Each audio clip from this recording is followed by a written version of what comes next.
Ассалаумағалейкум, армысыздар. Ресей, Полша, Украин және әлемдік саяси жағдай туралы қысқаша шолуымызды бастаймыз. Ресей мен Полшаның ортасында үлкен тарихи қақтығыс бар. Бұл қақтығыстардың ешқашан шешілмейтіндігі жұрттың бәріне белгілі. Бұл қақтығыстарды шешетін бір ғана жол бар, ол Ресейдің демократиялануы және Полша халқына жасаған тарихи қиянаттарын мойындап халықаралық деңгейде кешірім сұрау. Ресей мен Полшаның ортасында мәңгіге шешілмейтін сияқты үлкен оқиғалардың бар екенін бүкіл жұрт біледі. Ол оқиғалардың біреусі атақты қатын қырғыны. Бұл енді көп жұрт осы қатын деген сөзден қазақтың ішіндегі бір тарихи нанымы жоқ, ескі қазақ тілінен сауаты жоқ, ескі түрік тілін білмейтін, тіпті күні кешегі Мұхтар Әуезовтің Абай эпопеясының өзін оқымаған, 2 том Абай мен 2 том Абай жолын оқымағандар осы қатын деген сөзді естісе төбе шаштар тік тұрып, ит көрген есектей болады, немесе кірпідей жиырылады. Абайдың бүкіл шығармасын оқы, Әуезовтің бүкіл шығармасын оқы, ол жерде әйел затын қатын дейді. Ескі түрік заманда ақсүйектердің әйелдерін ғана қатын деген, құлқытандардың әйелдерін қатын деп атауға мәртебелері жетпеген. Ал осы қатын сөзі міне түріктер осы уақытқа дейін қолданады. Кадын дейді. Мына өзбектерде қатын деп қолданады. Өзбекстан қатындары деген журналдар Совет одағы кезінде шығып отыр.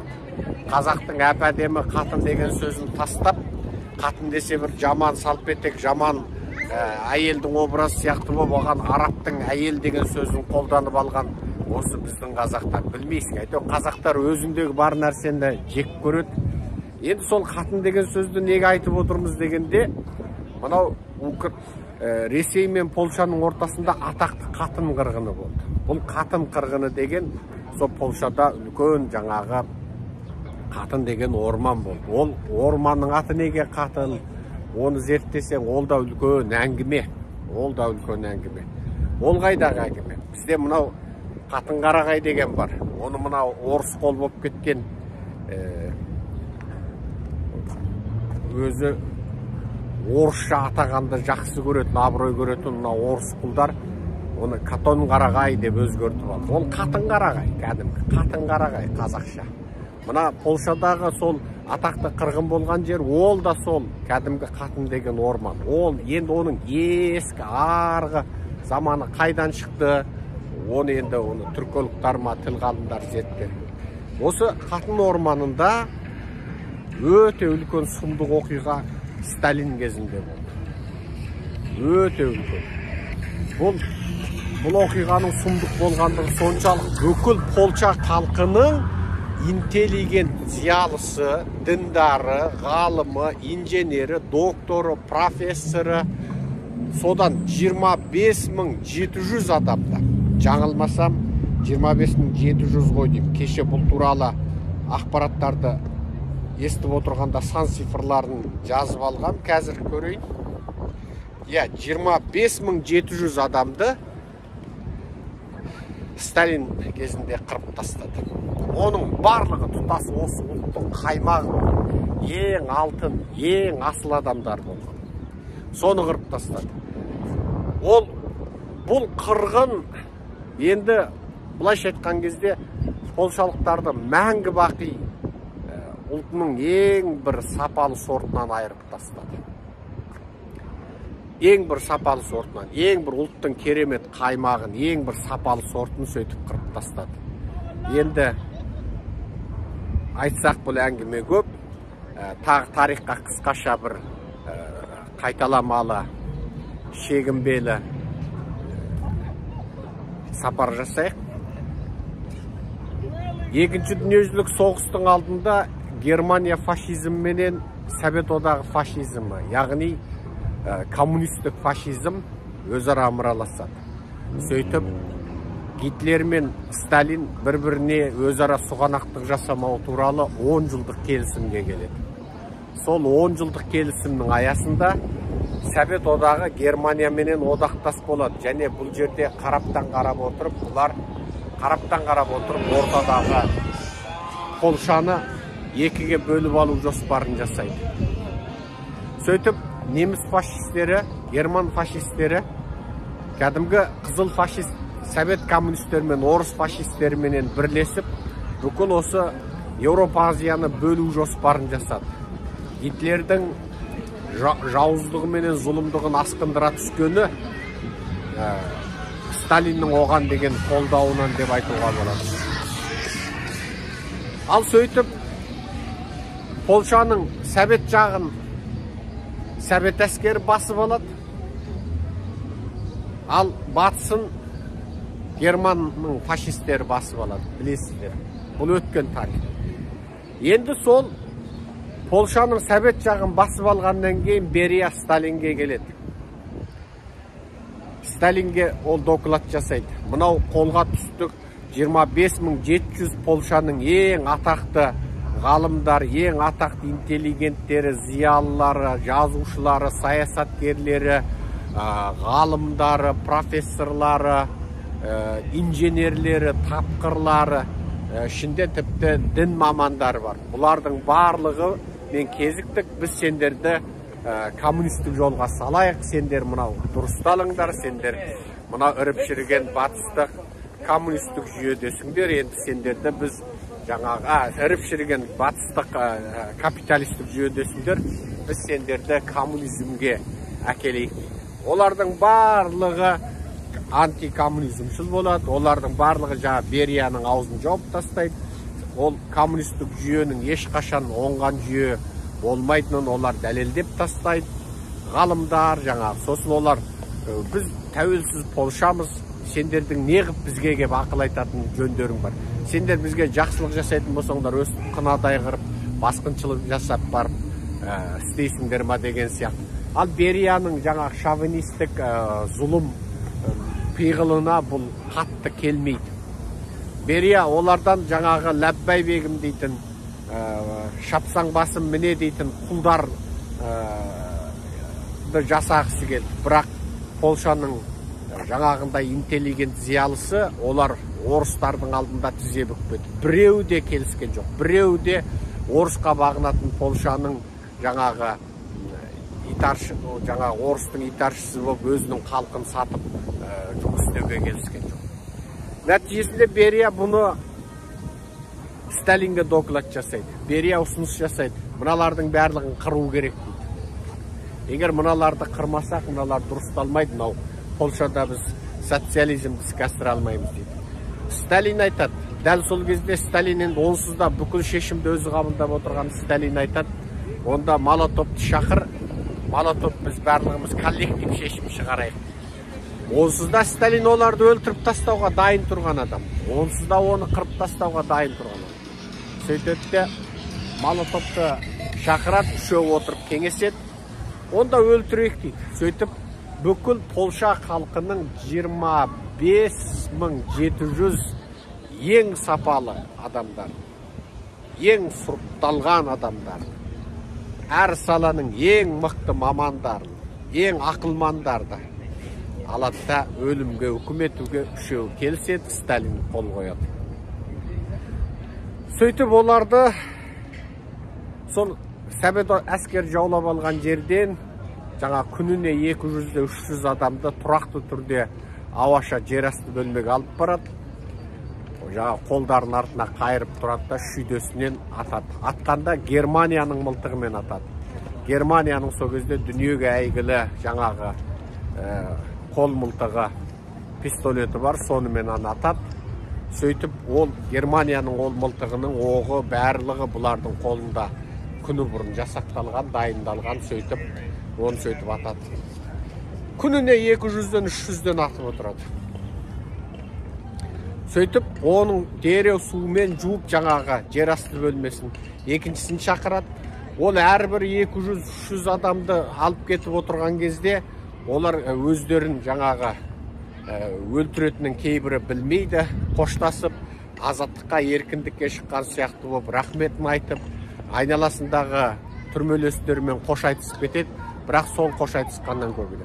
Бірақ ана ауаша бөлмеге алып барғанда орыстардың пиғылынан, ниетінен олар өздерін өлтіретінін сезеді де, сол өлетін кезінде соңғы рет мойындағы крестерін алып шығып, крестін сүйген бетінде өледі. Көбі солай болады.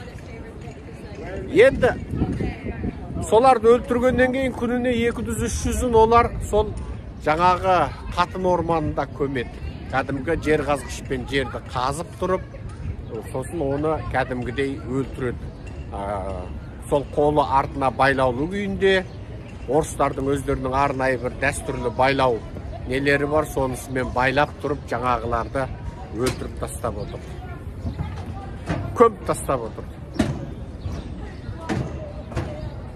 Енді қызығы, кейін Германия Совет одағына соғыс ашады. Соғыс ашудың басы сол Совет одағы жаулап алған Полшаға жаңа территориясына олар басып алады. Содан олар әлгі жерде бұны Совет одағы жаулап алған жерде советтердің не істегенін білмейді. Олар сол арада тағы бір құрылыспа бір бәле болып жер қазуға тура келеді. Сөйтіп жер қазуға тура келіп, әлгі жерді өздерінің тағы бір елден келген тұтқындары, румыниялықтар ма біреу есімде жоқ. Сол румыниялықтар ғой. Сөйтіп әлгі жерді қаздырып, бұлар ол жерде құрылыс жұмыстарын жүргізген кезде жаңағы жер қазушылар орманның ішінен жаңағы топтық қабірді табады ғой. Топтық қабір. Енді бұндай үлкен қанды қырғын, бұндай геноцидім әдетте көп ұшырай бермейді. Адамдар көбінде бірден көмеді. Өте көп жағдайда екіден, сондай бір қабір үштен көмеді. Бүкіл адамзатта солай, мейлі қайтын болсын. Бірақ мына жерде оларды тобымен 200-ден 300-ден көміп отыр. Алады да бұл жерде үлкен әңгіме барын айтады. Мамандар бірден бірге жоғарыға жеткізеді. Сол жеткізгеннен мол жеткізіп Гитлердің құлағынан бірақ шығады. Гитлер бұны Совет одағының зұлымдығын әшкерлейтін жақсы орай деп біледі. Себебі сол кезде Гитлер Совет одағына Еуропа елдері менен Американың көмек беретінін күні бұрын біледі. Совет одағына соғыс ашқанда олардың Германияны емес Совет одағын қолдап шыға келетінін біледі. Сөйтіп Совет одағының зұлымдығын әшкерлеп, Америка мен Еуропаның Совет одағына деген қолдауын тоқтатамын деген Гитлер сол күні радиодан орыс жаулап алған кезде жаңа полшалықтарды өстіп 25.700 адамды өлтіргенін және оларды шүйдесінен атып өлтіргенін, олардың мәйіттерін бір-біріне байлаған тәсіл бәрі сол орыс стилі екендігін, қолдарын артқа байлап тұрып өлтіргенде орыс стилі екен. Қысқасы бүкіл жаңа жінтіктеп тұрып, дәлелдеп тұрып түсіндіреді. Бітті, болды. Сталин мына жақтан ойбайды салады. Жоқ, бұл немістердің өзінің қылығы, бізбен қатысы жоқ дейді. Ал жаңағы Германияның мамандар сол заманда өздері шетелдің мамандарын шақыртады, тексертеді, ақ болады, көк болады, сот болады, ғылыми зерттеу болады, сонымен қысқасы біраз әңгіме болады. Бірақ Сталиндер өллақи мойындамайды. Дәл сол кезде батыстың өзі Гитлердің фашизміне қарсы болғандығы үшін Совет одағының сөзіне сенбесе де сеніңкірегісі келді. Өтірік екенін біліп отырып, советтікіне сенуге тура келді. Ол заманда оларға Гитлерді жеңу бірінші кезекте болды. Себебі ол заманда Гитлер менен Совет одағының одақ екендігін, артынан бір-біріменен арасына жаңағы сызат түскенін білетін батыс Советті өзіне тартып, Гитлерді ауаша қалдыруды көздеді. Сөйтіп бұл мәселе жіті назар аударылмай қалды. Сол заманда, соғыс кезінде. Бірақ екінші дүниежүзілік соғыс аяқтайды. Германия тасталқан болып жеңіледі. Ал Совет одағы жеңген елдердің қатарында болады. Сөйтетте Сталиннің бұл сұмдығы тағы да айтылмайды. Ең бір таңғажайып сұмдығы, осыны КГБ-ның өте құпия идеологтары осы КГБ-ның архивындағы 25.700 интеллигент полшалықты өлтіргендігі туралы, қанды қасап қырғын туралы шешімнің бүкіл архивтерін, бұйрықтарын жою туралы Советтің ең жоғарғы НКВД, КГБ-ның жоғарғы жағына қаншама арыз айтса да, бірде-бір рет бұл арыздары қабылданбайды.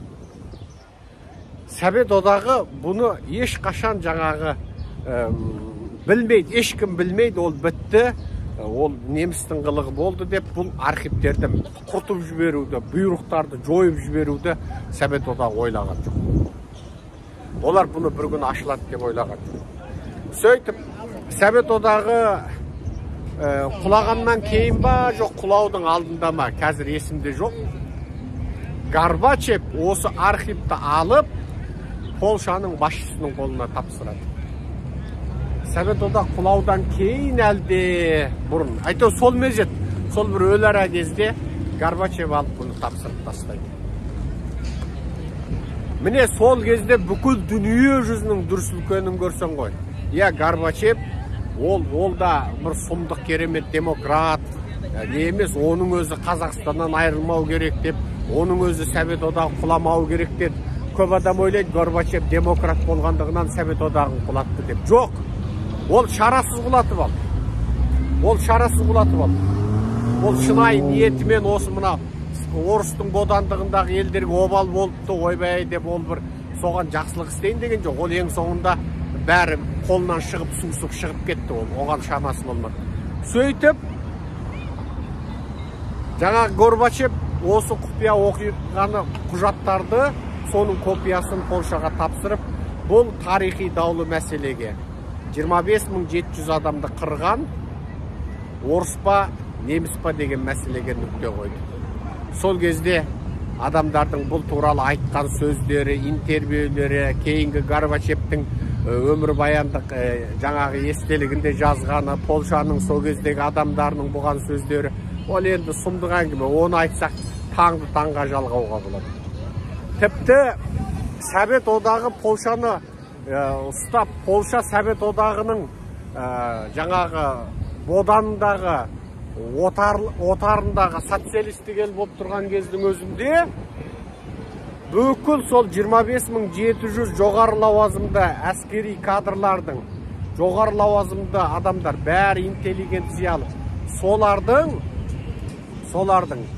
бала шағалары өздерінің архивтерінде әкелерінің өлген уақыты, немесе шешелерінің өлген уақытын, олар ешқашан Совет одағы басып кіргеннен кейінгі датаны, яғни Гитлер басып кіруден бұрынғы датаны жазуына тыйым салған. Себебі олардың әкелерінің өлгендігі туралы ол ақпаратты Гитлер басып кіруден бұрынғы датаны жазса, яғни Совет одағы басып кірген кезде өлді деген шындық ашылып қалғандықтан, олардың барлығы қақпайланып, өмірде шеттетіліп, олардың жаңағы әкелері Гитлер басып кіруден бұрын өліп қалғанына қарамастан, олардың өлгендігі туралы, жоғалып кеткендігі туралы ақпарат Гитлердің Полшаға басып кіруінен бұрын болғандығына қарамастан, олардың уақыттарын, қабірлерін тегістеп, оларды сол Гитлер басып кіргеннен кейін өлді деген өтірік тарих жасап. Тіпті қабірінің басындағы жаңағы құлпытастарына дейін жойып тастап отыр. Мақсат, орыс алдымен басып кірді, Гитлер артынан басып кірді, сол орыс басып келгеннен кейін өлді дегенді терістеу. Сонда ойлашы, Советтік Полша кезінің өзінде осындай әңгіме болды. Кейін бұлардың барлығын қақпайлау, әкелерінің жаңағы өлімін түбі осылар әшкерелеп қояды деп, олардың туыс туғанын қақпайлау, олардың барлығын жаңағы шеттету, бұл енді Совет кезінде Полша мен Совет ортасындағы жаңағы ашыққа шықпайтын сахнаның астындағы мәңгілік дау, мәңгілік талас болып қалды. Совет жасырып әлек, Полша оны ашып әлек, Совет максимал деңгейде бұндай оқиғаны елеусіздендіріп әлек. Заң бойынша, неміс атты ма, неміс атты, жапқан жала бойынша. Онда не осы оқиғаны Совет барынша ашпайды, көтермейді, барынша осы оқиғадан қашқалақтамай, бұны барынша немістердің жауыздығын сахналастырмайды. Неге оны максимал деңгейде көтермейді? Яғни Совет сол заманда өзінің бұлықтарын Полша халқының назарынан жуып, бұндай оқиға болмаған сияқты қылып жуғысы келді. Бейне Қазақстанда қазір 31-33 жылғы сталиндік геноцид ауызға алынбайды. Сталиндік геноцид туралы КГБ-ның архивтері ашылмайды. Сол замандағы қазақ коммунистерінің былықтары, орыс құлдардың былықтары айтылмайды. Бұл тақырыптардың бәрі жаңағы тиым салынған тақырып. Алаш ордашылар туралы құпия архивтері ашылмайды. Алаш ордашыларды атуға қол қойған қазақтардың баладары, солардың немере шөбередері қазір билікте отыр. Кезінде желтоқсанға қол қойған, желтоқсандағы атылған қазақтардың бәріне қол қойған сол Назарбаев және Тоқаевтың сол кездегі өздері, әкелері. Мысалы, Назарбаевтың әкесі емес, Назарбаевтың өзі желтоқсанда атуға қол қойылған қазақтарға қолын қоюшы. Ал Тоқаевтың әкесі ол НКВД, КГБ-ның кәдімгі жендеті болған. Тоқаевтың өзі Совет одағының Пекинге жіберген елшілігіндегі кәдімгі НКВД, КГБ-ның фильтрінен өткен ең сенімді, ең адал, таза құлы болып, мынау Совет империясының Қытай империясына жіберген елшіліктегі қызметкері болған. Оған жай адам бармайды. Елшіліктің шоферінің өзі КГБ-ның фильтрінен өткен арнайы тәрбиеленген адам болады. Естеріңізде болсын. Совет одағы кезінде де, Совет одағы кейінде. Мына тұрған Қырғызстандағы елшінің шоферінің өзі НКВД, КГБ-ның фильтрінен өткен ең сенімді НКВД, КГБ үшін жанын беретін адамды алады. Мына тұрған Қырғызстанда Қазақстанның елшілігінің жай қызметкерінің шофері, жүргізушісінің өзі КГБ-ның фильтрінен өткен, КГБ-ның базасында тәрбиеленген, сол шоферлықты қызмет қылған, сол үшін айлық алатын, бұлайға айлығы жай шоферлық, бұлай КГБ-дан екінші айлықты алатын адам болады. Естеріңізде болсын. Сондықтан мынау Совет одағы үшін, КГБ үшін жұмыс істеген адамдарды ақтауға келмейді. Ойбай, анау еді, мынау еді деуге келмейді.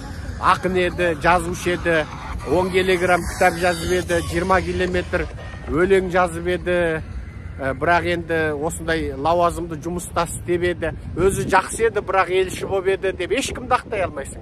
Өзі жақсы еді, бірақ елші боп еді деген нәрсе, ол енді өзі шошқа еді, бірақ өте әдемі шошқа болатын деген сияқты сөз. Өзі есек еді, бірақ есектің ішіндегі ең ақылдысы деген сияқты сөз.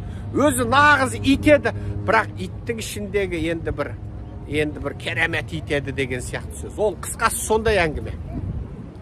Ол сондай әңгіме. Шошқаның боқ жемейтіні болмайды, иттің боқ жемейтіні болмайды, есектің аңырамайтыны болмайды. Ол осы сияқты әңгіме. Ол Совет одағы дейтін жүйеде, ол осы жүйенің қызметін істегендердің барлығы сол фильтрден өткен, бәрі ең адалдық берілгендер. Жаңа қатын деген әңгімеден шығып кетті. Сөйтіп сол қатын орманында қырылған дүние сол. Енді оның ең соңындағы әңгімесі бұл архивтің ғасырға жуық созылған архивтің жаңағы полшалықтарға берілу. Ал енді Полша мен орыс неге бір-біріменен мәңгі бір келіспейтіндей сондай бір не бар? Екеуі де славян ұлттар.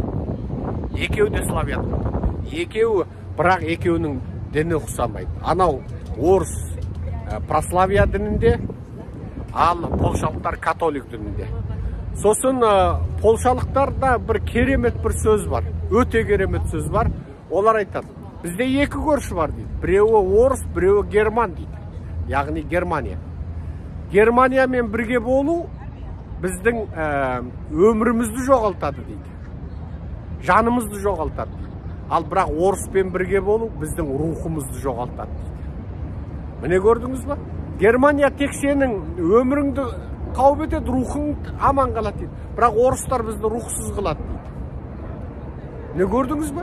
Олардың бұл сөзі бүкіл полшалықтар айтады. Сондықтан бұл жерде Полша кезінде Мәскеудің өзін 2 рет жаулап алған дей ма, 3 рет жаулап алған тарихы бар.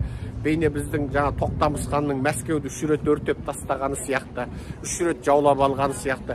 Біздің Алтын Орданың хандары, біздің Алтын Орда, Жошының тұқымдары, Жошының балалары Мәскеу князьдігінен салық алып отырған, жылына бәленбайның сұлу қыздарын, былғанбаған таза бойжеткен қыздарын құлдыққа беріп, жаңа кәнизектікке беріп, бәленбай келе алтын, түгенбай күміс, түгенбай жаңа қымбат тастар, түгенбай бидай, түгенбай арпа, күріш салыққа тапсырып отырды.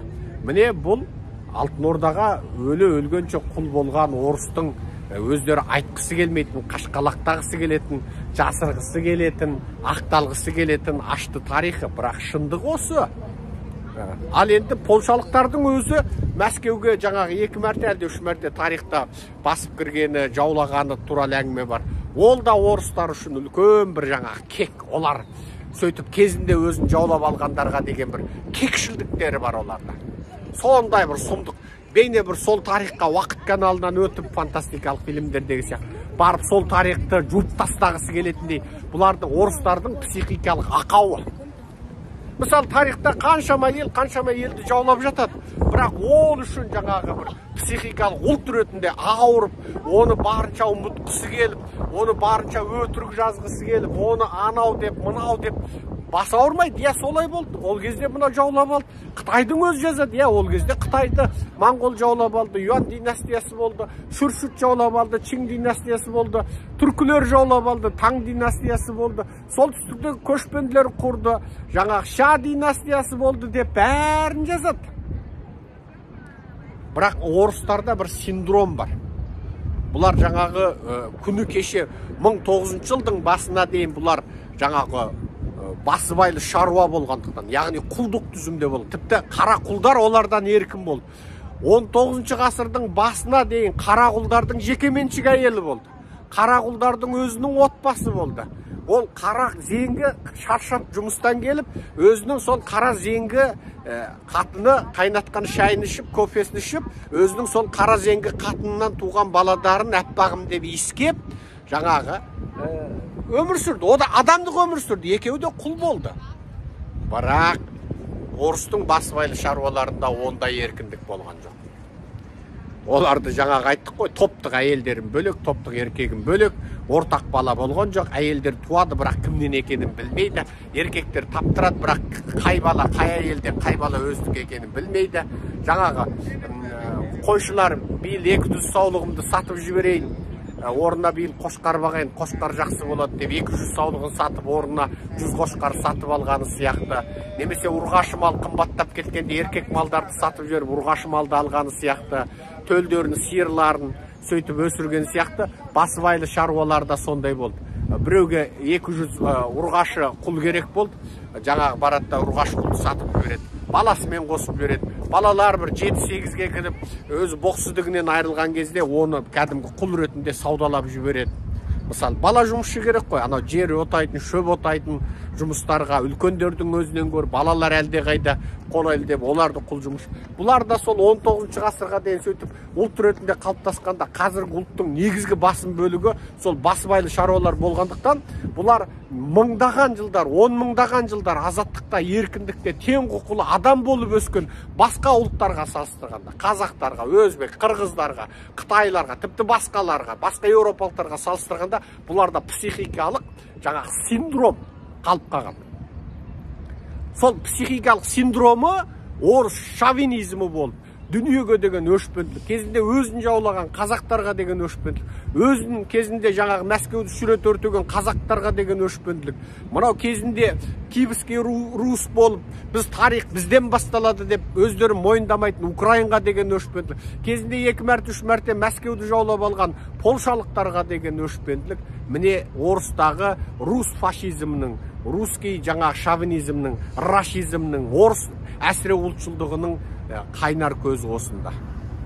Бұларда қалып қалған синдром бар. Және бұлар толық бір азат адам болып қалыптасу барысы күні кеше ғана. Ал жер бетінде бұндай екінші халық жоқ. Олар ойбай ақ нәсілділер қара зеңгілерді құл қылды дейді. Иә, құл қылды. Бірақ қара зеңгілердің бәрі өзінің жекеменшік үйінде болып, жұмыс істеп, ақ нәсілділерге құл болды. Иә, олар да сатылды. Бірақ жаңағы орыстың басыбайлы шаруасы сияқты отбасысыз болған жоқ. Адамзат тарихындағы ең масқара сұмдық оқиға орыстарда болған басыбайлы шаруалардың оқиғасы. Олар 19 ғасырға дейін малдан бетер өмір сүрді. Сондықтан орыстарда жаңағы әсіре нәсілшілдік, әсіре шовинизмнің болатыны, мынау бүкіл адамдар адамдық құқықты жақсы өмір сүруді аңсағанда, өзі соншама ұланғайыр территорияны жаулап алып, соншама халықтарды жойып, тілін жойып, биологиялық ретінде жойып жіберіп, ол қырып жойып тастағанына қарамастан, тағы да жер керек дейтіні тойымсыздығы. Ал ол жерде ештеңе істемейді. Одан не бір табиғи байлық алып қарық болып жатқан жоқ, немесе бір керемет қала салып жатқан жоқ.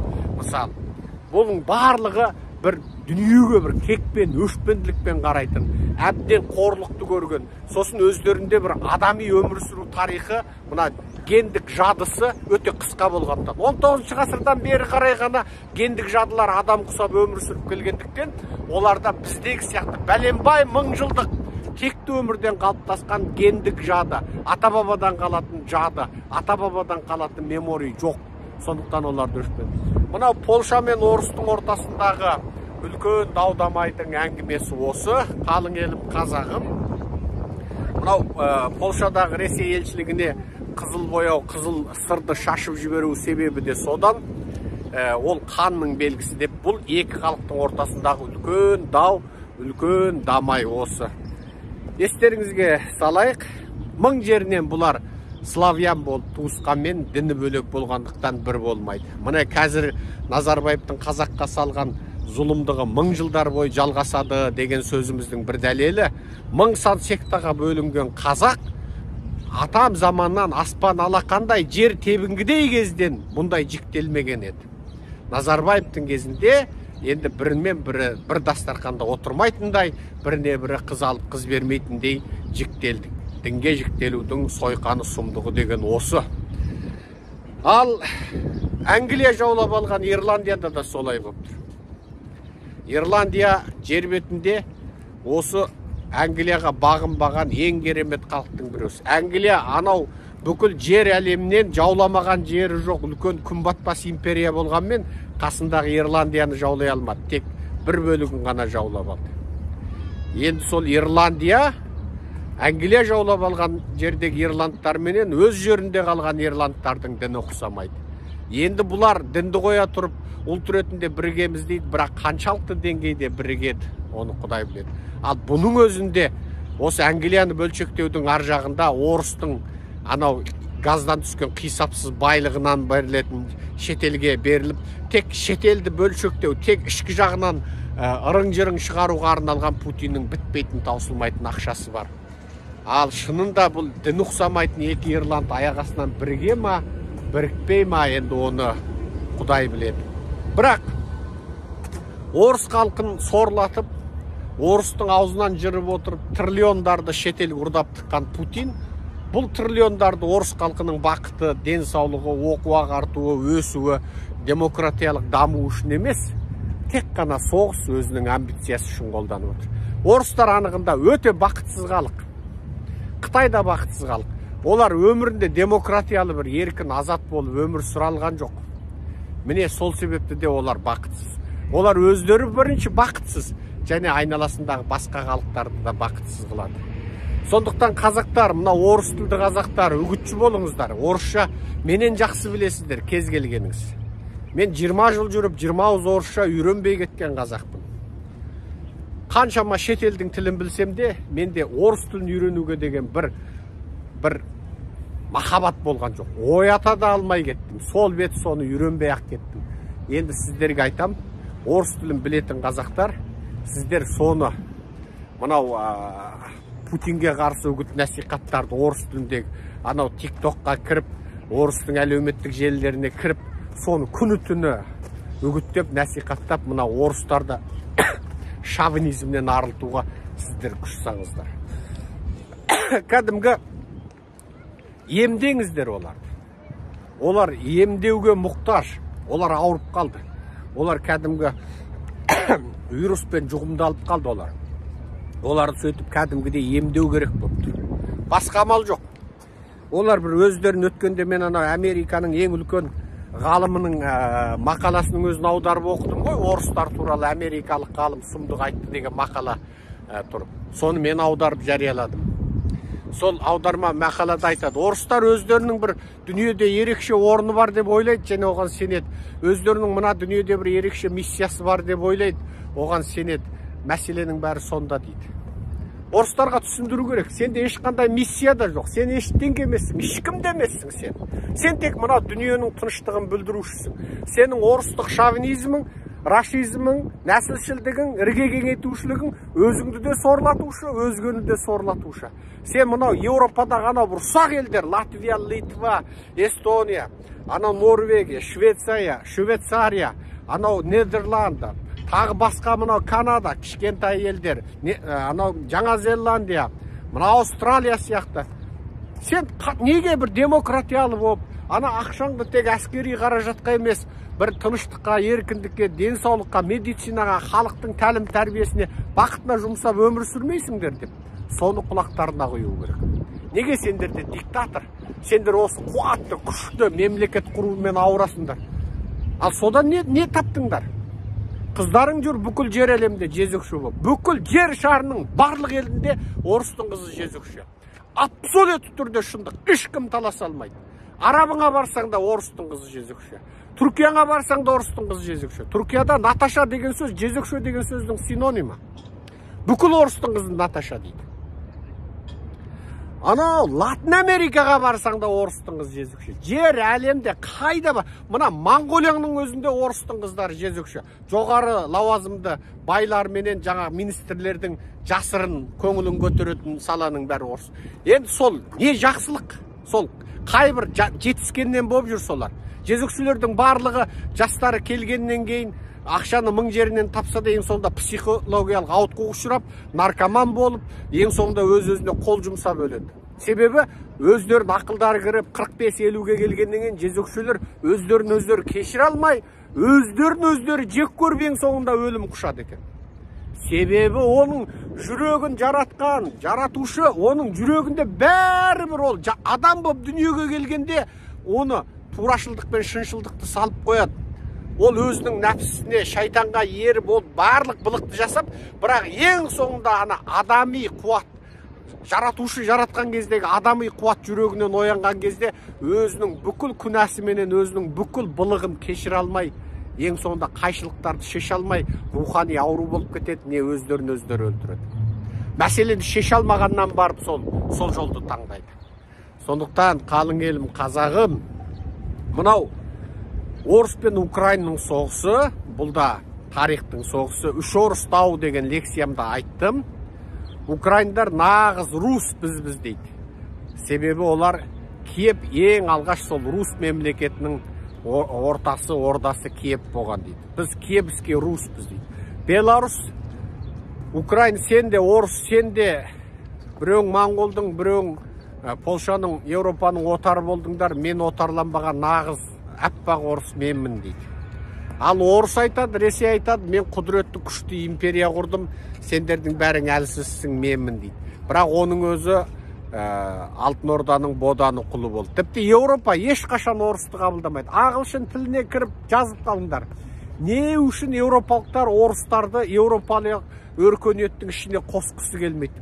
Не үшін еуропалықтар орыстарды жаңа қабылдай алмайды деңдер? Олар тіпті анау күні кеше ғана Еуропа одағына қосылған Латвия, Литва, Эстонияны қабылдаса да, ешқашан орыстарды мейлі мәдени жағынан, мейлі саяси жағынан, мейлі идеологиялық жағынан болсын, олар орыстарды жат қауым сезінеді. Неге?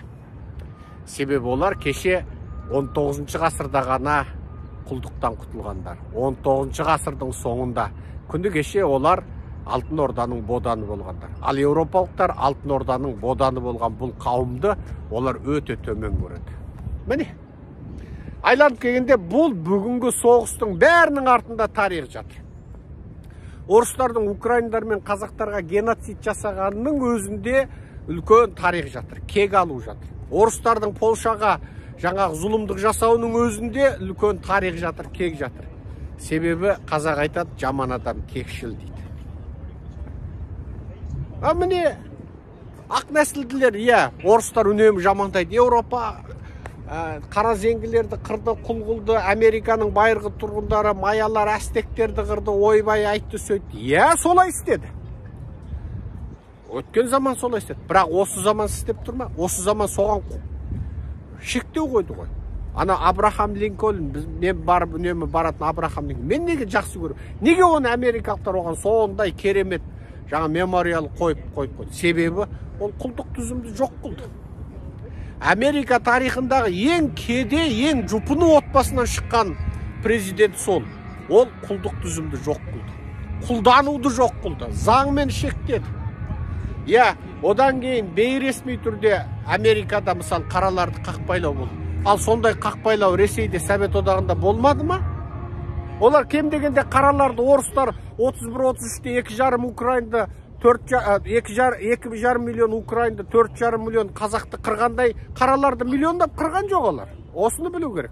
Орыстардың Еуропа мен Америка туралы жамандай беретін, олар KFC жейді, Kentucky жейді, олар қараларды қақпайлады, олар байырғы үнділерді қырып тастады, олар семіз, олар жаңағы Coca-Cola ішеді, Coca-Cola зиян, олар ЛГБТ-ны қолдайды, ақ көк деген бәрі оттаған сөз. Ал орыс өз әлемге не үлгі көрсетті? Орыс пен Украинды, қазақ пен Украинды миллиондап қырумен ба? Бейуаз халықтарды қырумен ба? Либиядағы 3000-4000 жылдық ескі тарихы бар. Арабтардың 3000-4000 жылдық тарихы бар ескі қалаларынан бүтін кірпіш қалдырмай қырып тастағанымен орыстар үлгі бола ма? Бүкіл жаңағы бәленбай миллион либиялықты, бәленбай миллион сириялықтарды бос тұрып жібергенімен әлемге үлгі бола ма орыстар? Орыстар несімен үлгі болады? Ештеңкесімен. Тарихта мына нәсіл ана нәсілді қырды, мына қауым ана қауымды қырды. Бірақ соған тиым салды ғой. Күні кеше мен анау Мартин Лутер Кингнің мемориалының алдында сөйледім. Мартин Лутер Кинг күні кеше болды. Соны ардақтап, әспеттеп, соны ана Абрахам Линкольнның қасына мемориал құрып берді. Ал Мартин Лутер Кингнен басқа бәленбай 100 Американың ойшылы, ғалымы, саясаткері, президенті болды. Біреусі сол маңда соған мемориал ашылған жоқ. Жалғыз қара Мартин Лутер Кингге, Абрахам Линкольнге, сосын Американың 3-ші президентіне қойды. Осыдан қойла. Адамдар өсіп келе жатыр. Демократияға, еркіндікке, теңдікке дамып келе. Адамзат қоғамы дамып келе жатыр. Нәсіліне, ұлтына, тіліне, дініне, фамилиясына, шыққан жеріне, тегіне, саяси ұстанымына қарамай, адамдарды адам ретінде қарау керек дейтін ұстаным дүниеде келе жатыр. Бұл әрберден кейін Құдай жіберген хақ дінде де солай. Адамдарға адам ретінде қарау, мейлі оның діні, тілі, нәсілі, түрі қалай болсын қарау деген Құдай жіберген елшілердің барлығында соны айтады. Ал жауыздық, зұлымдық ол ешқашан алдыға бастырмайды. Қырғын, соғыс, геноцид, миллиондап қыру, қаладарды тастан қылу, шабуыл жасау, оны батырлық деп есептемеңіздер. Ол зұлымдық. Кешегі Мартин Лутер Кингнің сөзі керемет. Қараңғылықты қараңғылық қуып кетіре алмайды. Қараңғылықты тек жарық қуып кетіреді. Кекті кек жуалмайды. Кекті тек махаббат жуады. Орыстарға жетіспейтін осы. Сондықтан орыс тілді қазақтар, орысша сауаты бар қазақтар, сіздер осы орыстардың осы психикалық синдромын кетіруге, оларды психологиялық тұрғыдан емдеуге атсалсыңыздар.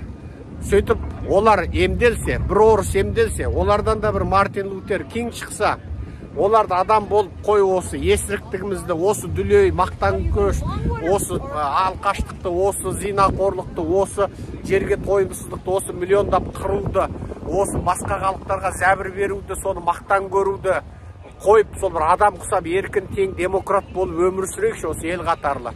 Мынау не бәле мынау деп бір ойлай, адам сияқты ойлайтындай бір қалге жетсе, онда бәрі жақсы болады.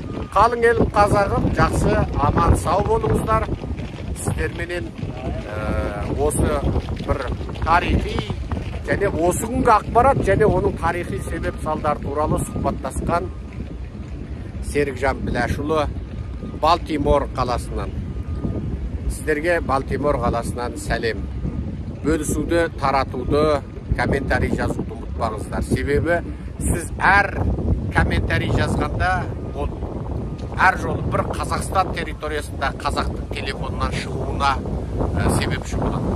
Сіз әрбір лайк басқанда, әрбір комментарийға лайк басқанда Қазақстан территориясындағы тағы бір қазақтың телефонынан осы лекцияның шыға келуіне себепші боласыз. Таратыңыздар әрқайсыңыздар. Аман сау болыңыздар. Құрметпен Серікжан Біләшұлы.